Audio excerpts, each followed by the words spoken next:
We'll guide you through how to make an infinite obsidian generator in Minecraft. If you find this useful, then consider subscribing and liking the video. If you haven't already created the world, then what you need to do is, while creating it, press create new world, press more at the top and press game rules.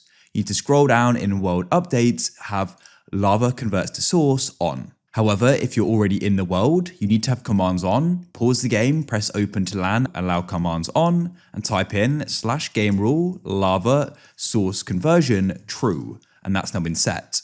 Now, what you need to do, break 3 blocks in a row like so, and then you need to break 1 in the middle over to the side. On the side, place some stairs and place some water in it. Then either side, you want to go and place lava like so. And as you can see, obsidian is made. Now, in order to go and break it, you'll need a diamond pickaxe, and then you can go and use it for what you want, whether that's a nether portal or just to build with. If you found this useful, then leave a like. Goodbye for now.